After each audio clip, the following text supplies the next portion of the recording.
When your goal is to lower your fasting blood sugar and your HbA1c, the first thing you eat in the morning is critical. Choosing the wrong foods can set you up for a day of unstable blood sugar and a higher reading the following morning. But choose the right foods and you can bring down your fasting numbers and lower your A1C pretty quickly. Now, there is so much contradicting information out there on what foods are best to lower your blood sugar. But the breakfasts we're going to be talking about in today's video are supported by high quality studies, which I'll put the links to in the description box down below if you want to check them out afterwards. Number 4 is a cheesy omelette. Eggs are one of the best breakfast options if you're trying to bring down your fasting blood sugar because they contain next to no carbohydrates and they are high in healthy fat and quality protein. And here's why those macros are ideal. Carbohydrates are the macronutrient that raises blood sugar the most. And this becomes even more obvious when we eat them on an empty stomach, as we would do with breakfast. Fat and protein raise blood sugar very little, if at all. Now, blood sugar spikes are not a bad thing in isolation. However, when we have high fasting blood sugar, this means our bodies are not metabolizing carbohydrates efficiently. And this is caused by frequent blood sugar spikes over a long period of time. When our blood sugar spikes, the hormone insulin is released to take the excess sugar from our bloodstream to our cells. But if the spikes are frequent, then our cells are already filled with sugar. And when the insulin takes more sugar, the cells start to resist it. This is known as insulin resistance, and it will eventually lead to your blood sugar becoming elevated over time. So to reverse this, we need to minimize these spikes. This allows our cells to become more sensitive to insulin again and take in sugar as they should. And one of the best ways to do this is with a breakfast high in fat and protein, such as a cheesy omelette. And this is the first food I recommended today because it is extremely versatile. There are so many variations and different veggies and cheeses you can add to an omelette. My favorite is the classic mushroom, onion, and cheddar cheese. Maybe even top with some avocado, which is high in potassium, which also helps to support healthy blood sugar. A low-carb breakfast like this has been shown to keep you fuller for longer when compared to a high-carb breakfast such as oatmeal, which makes sense because oatmeal, even if it's not sweetened and it doesn't have any added toppings, is going to spike your blood sugar.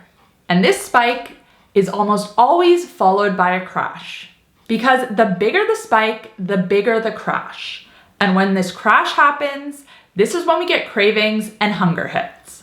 With an egg-based breakfast, there is no spike, no crash, and you feel energized for longer. And just a side note, the cholesterol in eggs is not a concern. The idea that dietary cholesterol raises blood cholesterol has been debunked. If we limit cholesterol in our diets, our bodies simply produce more internally. So limiting only has a minimal effect on our blood results. Even the US dietary guidelines removed cholesterol as a nutrient of concern in 2015.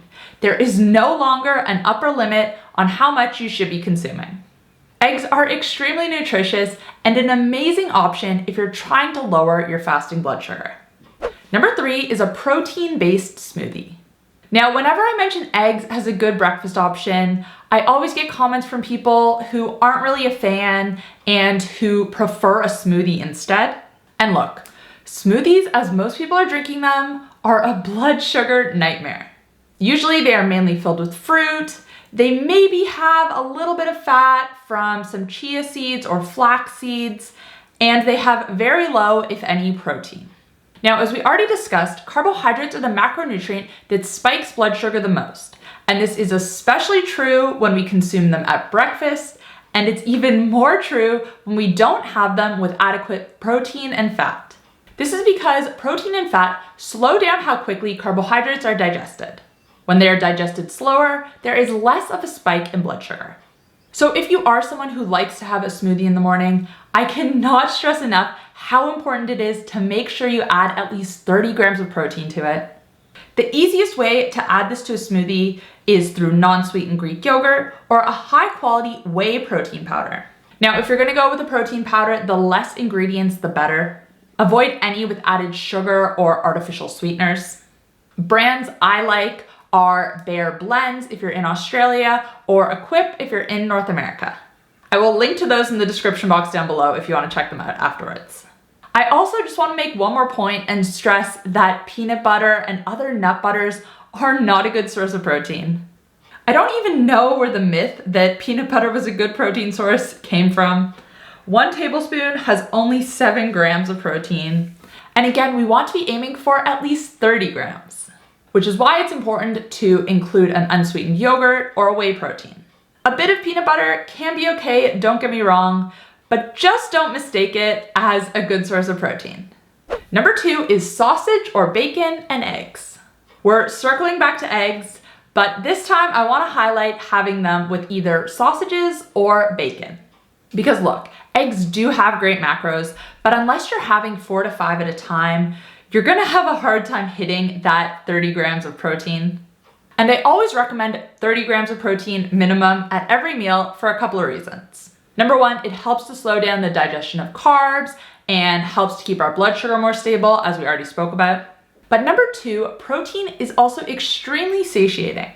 It helps to keep us fuller for longer, so we don't have that urge to snack in between meals. When we don't hit our protein needs at a meal, it's much easier to overconsume fat and carbohydrates. But once our protein need is met, that hunger switches off. Most people need to be consuming at least 1 gram of protein per pound of their ideal body weight per day. And unfortunately, most people are falling short of this. Protein is critical not only for muscle growth and maintenance, but also for the health of our hormones, for our immune function, and for digestion. In summary, protein is critical not only for blood sugar control, but for overall good health. So if you're only gonna have 1 or 2 eggs at breakfast, make sure to pair it with an additional protein source, such as sausages or bacon. But here's the catch. It can be difficult to find sausages or bacon without added sugar or fillers. Hard, but not impossible. You just need to spend some time reading nutrition labels. And this is one of the reasons why I absolutely love the sausages from ButcherCrowd. Their apple and sage pork sausages are my absolute fave. They use Australian free-roam pasture-raised pork and have no added fillers, sugars, or preservatives. Now, if you aren't familiar with ButcherCrowd, all of their other products are equally as great. They are a small company that brings the highest quality, ethically sourced meat and seafood to homes across Australia. All of their beef and lamb is 100% grass-fed and finished, their pork and chicken is pasture-raised, and their seafood is wild-caught. They have a wide range of boxes to choose from, and also the option to customize your own. And with the option to pause, change, or cancel your subscription at any time, there's no reason to not give them a try. You can head to healthcoachkait.com/butchercrowd to check them out and learn more. And when you put your box together and you're ready to place your first order, make sure to use code KATE15 and you can save 15%. And make sure to add those pork, apple, and sage sausages to your box because, trust me, they are so good and a great source of protein. And finally, number 1 is nothing. That's right, skipping breakfast altogether is actually one of the best things you can do if you're trying to bring your fasting blood sugar down.